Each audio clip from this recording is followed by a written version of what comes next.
아침 묵상 하루 한 장 시작하도록 하겠습니다. 먼저 기도하시겠습니다. 하나님 고맙고 감사합니다. 오직 하나님의 은혜로 삽니다. 우리 인생 가운데에 주님이 없었다면 우리가 오늘까지 어찌 버티며 살아왔겠습니까? 나의 나된 것 다 하나님의 은혜임을 믿고 고백합니다. 우리가 더 의지하며 신뢰하는 삶이 되기를 원하오니 인도하여 주옵소서. 오늘도 말씀으로 우리를 견책하시며 가르치시고 의의 길, 생명길로 이끌어 주옵소서. 오늘 이 하루도 보이지 않지만 섭리하는 하나님을 미리 감사드리오며 예수님의 이름으로 기도드리옵나이다. 아멘. 열왕기하 7장 말씀을 묵상하도록 하겠습니다. 18절에서 20절까지 말씀입니다. 하나님의 사람이 왕에게 말한 바와 같으니 이르기를 내일 이맘때에 사마리아 성문에서 보리 2수알을 한 세겔로 매매하고 고운 밀가루 한 스알을 한 세겔로 매매하리라 한즉 그때에 이 장관이 하나님의 사람에게 대답하여 이르되 여호와께서 하늘의 창을 내신들 어찌 이 일이 있으랴 하매 대답하기를 내가 내 눈으로 보리라 그러나 그것을 먹지는 못하리라 하였더니 그의 장관에게 그대로 이루어졌으니 곧 백성이 성문에서 그를 밟음에 죽었더라. 아멘. 오늘 말씀의 제목은 하나님은 다 수가 있다라는 제목으로 말씀 나누도록 하겠습니다. 아람 군대가 이스라엘의 수도 사마리아를 둘러싸므로 인해서 지금 이스라엘 사람들 계속 수성 중이다 보니까 그 성 안에 심각한 기근을 계속 겪고 있었습니다. 뭐 다 아사할 그때에 지금 하나님께서 기적을 베푸십니다. 이스라엘로 이제 먹고 살도록 하게 해주십니다. 이를 6장에서 엘리사를 통해서 미리 예언하게 되어지는데 이때 이 말을 들었던 이스라엘 장관이 믿을 수 없었던지 야 이거는 하늘의 창을 내도 불가능하다라고 말합니다. 즉 하나님도 할 수 없는 기근이다라고 그렇게 말하고 있는 것입니다. 사실 뭐 사람으로서 불가능한 거죠. 이 장관이 셈을 잘하는지 몰라도 어리석습니다. 하나님 아는 지혜가 없죠. 하나님은 수에 제한이 없으신데 하나님을 자신의 잣대로 판단한 것입니다. 하나님을 우습게 아는 거죠. 여하튼 하나님께서는 이스라엘에게 놀라운 기적을 베푸십니다. 여러분 이 기적을 베푸신 연유가 좀 중요할 것 같습니다. 이스라엘이 지금 기근이 온 것은 어제도 말씀드렸듯이 우상숭배와 불순종에 의해서 신명기의 말씀에 약속된 대로 닥쳐온 기근이라 할 수 있습니다. 이들은 여전히 사실 불순종에서 우상에서 전혀 돌이키고 있는 모습을 보이지 않습니다. 이들의 믿음은 여전히 실패 가운데 있습니다. 그러나 이러한 기적을 베푸셨습니다. 이유가 뭘까요? 하나님은 기근을 주시지만 이스라엘을 죽이려 하심이 아니요. 회개하고 돌이키기 위함이라는 것입니다. 어제도 말씀 나눴습니다. 하나님은 때론 우리가 믿음의 실패에도 불구하고 적절한 때에 하나님 타이밍에 긍휼을 베푸시는 선하신 하나님이십니다. 출애굽기에 출애굽한 광야 1세대들을 보면은 열재앙으로 당시 신같이 여겨졌던 바로 왕과 이집트를 이기신 하나님의 능력을 분명히 봤습니다. 그러나 광야로 나와서 마실 물과 먹을 양식이 떨어졌다라고 광야에서 하나님이 우리를 죽이려고 불러냈다라고 하나님께 원망과 불평했습니다.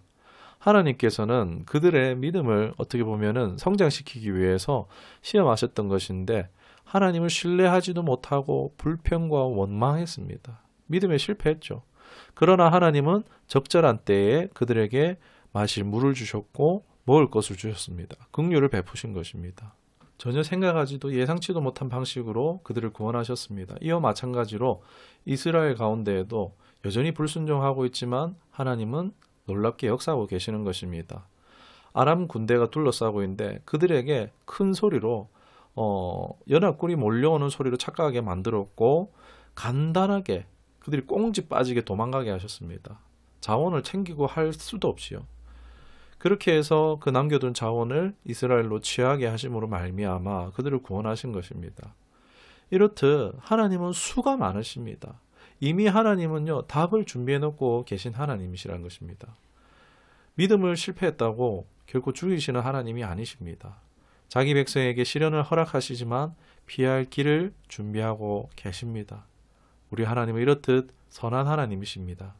믿음의 실패 가운데에도 우리의 실패 가운데에도 하나님은 긍휼을 베푸실 것입니다. 이 가운데 위안을 얻기를 원합니다. 그러나 나아가 믿음에 계속 실패할 것이 아니라 승리하는 우리가 될 수 있기를 간절히 소망합니다. 우리가 믿음에 실패할 수도 있지만 주의해야 될 것은 오늘 이스라엘 장관의 모습입니다. 하나님을 판단하는 것, 교만하게 구는 것입니다. 하나님을 자기 제한 안에 두고 있죠. 장관의 말은요, 굉장히 하나님께 모욕적인 언사라고 할 수 있습니다. 하나님보다 자신의 셈을 의지하는 어리석은 교만함으로 망한 것입니다. 혹 이스라엘 모습이 우리 같다라고 이렇게 할 수 있겠는데, 우리가 어리석더라도 답을 찾지 못할다 할지라도 우리가 교만하지 않는다면 때가 이름에 응답을 주시는 하나님의 자비와 긍휼을 풍성하신 하나님 값없이 베푸는 은혜를 경험할 수 있을 수 있는데, 그러나 이 장관처럼 교만에 빠지면요, 그마저도 없을 수가 있겠죠. 이는 정말 주의해야 될 부분이 아닌가 싶습니다. 모르면 모른다고 해야지 자신의 한계로 잣대를 대는 것은 참으로 어리석은 것입니다. 여러분, 교만에 중요한 속성이 있는데 바로 하나님을 그 마음에 두기 싫어하는 것입니다. 예수님 당시에 예수님이 수많은 기적을 행하셨습니다. 그러나 그것을 보고도 예수님을 받아들이지 않고 싫어했습니다. 그리고 예수님을 죽음으로 몰고 갔습니다. 종교 지도자들, 그들은 자신이 저주를 받겠다며 망함을 자초했던 것을 볼 수 있습니다. 우리가 가장 경계할 것 중에 하나가 바로 교만입니다. 자기 중심으로 하나님을 거절하는 것입니다. 예수님을 거절하는 것입니다. 그 자체로 심판이 되는 것입니다. 사랑하는 여러분, 하나님은 가득할 만에 만수를 가지신 하나님이신 줄 믿습니다. 응답 그 자체도 놀랍지만, 그러나 그 응답을 주시는 분이신 만수의 하나님 자체를 구할 수 있는 우리가 되기를 원합니다. 나는 수가 없습니다. 많아야 몇 가지겠죠. 지금은 당장은 우리가 뭔가 수가 있는 것 같지만 점점 그 경우의 수는 줄어들 것이란 것입니다. 나는 할 수 없고 하나님은 하실 수 있다는 것을요, 우리는 겸손히 인정해야 합니다. 내 손의 모든 패, 내 모든 수가 물거품이 되기 전에, 곤란을 당하기 전에 내 패를 믿고 내 수를 믿고 사는 교만을 내려놓고 만수의 하나님 앞에 그 하나님 주권을 인정하고 나아가 누릴 수 있는 우리가 될 수 있기를 주님의 이름으로 축원합니다. 기도하겠습니다. 하나님 은혜 고맙고 감사합니다. 진노 중에도 긍휼을 베푸시는 하나님, 하나님이 시험과 시련을 주심은 우리를 죽이려 하심이 아닌 진정한 의미로 살게 하시고자 돌이키게 하려, 회개하게 하시려, 그 하나님을 추구하게 하려고 기근과 같은 결핍을, 메마름을 삶 가운데 허락하심을 믿습니다. 때론 그 시험을, 시련을 통과하지 못하여도 하나님의 뜻은 죽이심이나 망하게 하는 것이 아니시기에 우리의 믿음에 상관없이 또 피할 길을 베푸시는 하나님의 그 은혜 감사합니다. 참으로 위안이 되지만 혹 우리가 여기에 안주하거나 머무른 것이 아니라 나의 부족함, 연약함을 깨닫고 겸손히 하나님 앞에 나아가는, 알아가는 우리가 되도록 인도하여 주옵소서.